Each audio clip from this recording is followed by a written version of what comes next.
দিনের নেতার কর্মীদের উপরে এই দোষটা চাপিয়ে দেয় যে তারা সাহাবী বিদ্বেষী। এটা একটা তহমত। এই মিথ্যা তহমত দিয়ে মানুষের ভেতরে ভ্রান্তি তৈরি করেন, আপনি সাহাবী বিদ্বেষী হয়ে মরবেন।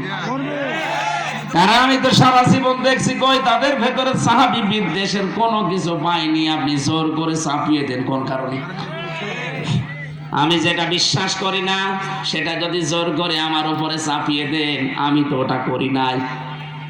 আপনি জোর করে আমাকে চাপিয়ে জাতির সামনে কালার করতে চান, আল্লাহর কসম আপনি সাহাবী বিদ্বেষী হয়ে তারপরে মরবেন। এখানে অবিচারটা বন্ধ করবেন, বিশেষ করে তহমতটা। গীবত করায় যেখানে জায়েজ নেই, তহমত করেন কোন কারণে? আলেম হয়ে কথা বলেন না কেন? গীবত করাই তো জায়েজ নেই। যদি ওই দোষ আমার ভেতরে থাকে, তাও আপনি ওই দোষ মানুষকে বলতে পারবেন না। আমার ভেতরে কোনো দোষ থাকলে ওটা যদি মানুষের কাছে বলে বেড়ান, যেটা শুনলে আমি মন খারাপ করতাম, ওইটার নাম গীবত। ওটার নাম কি?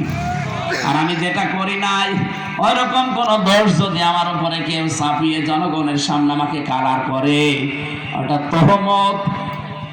ওটা জেনার চাইতেও খারাপ। আর বাংলাদেশে বহু আলেমের নাম নিয়ে অনেকেই মাজলুম মানুষদের উপরে এই তহমতটা দেয়।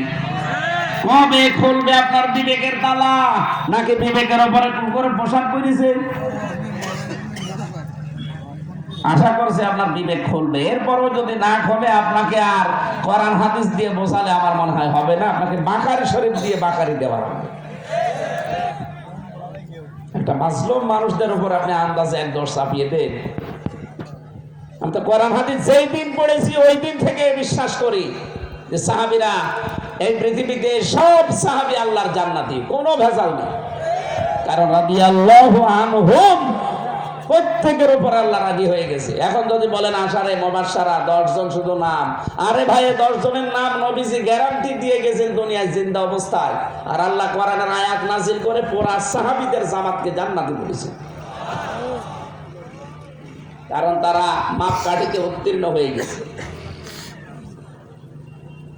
গাইবান্ধাবাসী যে তথ্যটা এখানে নিয়ে এসেছিলাম, বহু মানুষকে আমরা দেখেছি তারা রাসূলের আশপাশে থাকতেন, কিন্তু রাসূলুল্লাহকে তারা অনুসরণ পূর্ণাঙ্গ করেনি, আংশিক করেছে। রাসূলের কথা শুনে নাম রেখেছে, রাসূলের কথা শুনে খাবার খেয়েছে, রাসূলের কথা শুনে রোজা রেখেছে, ইফতারি করেছে। কিন্তু বিশ্বনবী মুহাম্মদুর রাসূলুল্লাহর কথায় তারা উহুদের ময়দানে যায় নাই। কথা বলেন না কেন? এই পৃথিবীতে আবারও যদি উহুদের ময়দান কায়েম হয়, ওই মানুষগুলো যখনই পাবেন দেখবেন ওরা উহুদের নাম শুনলেই কেমন কসমস করে। না, এগুলো ফিতনা, ওগুলো দুনিয়ার কাজ, আমরা ওর ভেতরে নেই। বাংলার মানুষেরা বলেন তো, উহুদ কি শেষ হয়ে গেছে? বলেন। সময় যদি আবার আসে উহুদের ময়দানের, আবার ওরকম সময় আসলে হযরতে হানজালার মতো, হযরতে আমির হামজার মতো আবারও ছাপিয়ে পড়া লাগতে পারে। আর আমার তো মনে হচ্ছে বাংলাদেশ এখন ঠিক উহুদের ময়দানে আছে। নবীজি বলেছিলেন উহুদের ময়দানে তোমরা এই জায়গাটা ছাড়বে না। তারা যেহেতু নবীজির এই কথাকে ওভারটেক করে গনিমতের মাল পোড়াতে ব্যস্ত হয়ে গিয়েছিল, খালিদ ইবনে ওলীদ আকস্মিক ভাবে তাদেরকে হামলা করে চোরা গোপ্তা একেবারে কয়েকজনকে লাশ ফেলে দিয়েছিল। এখন যে অবস্থায় আছে আমরা কিন্তু উহুদের ময়দানে আছি। বিজয় হালকা হয়েছে বলে আপনি একেবারে গনিমতের মাল পোড়ানোর মতো সাদাবাজি আরম্ভ করেছেন। আজকেও তো গাইবান্ধার শাখাটাতে সাদাবাজি নিয়ে মারামারি চলছে। আমি নাম নিলাম না তাদের। এরা আছে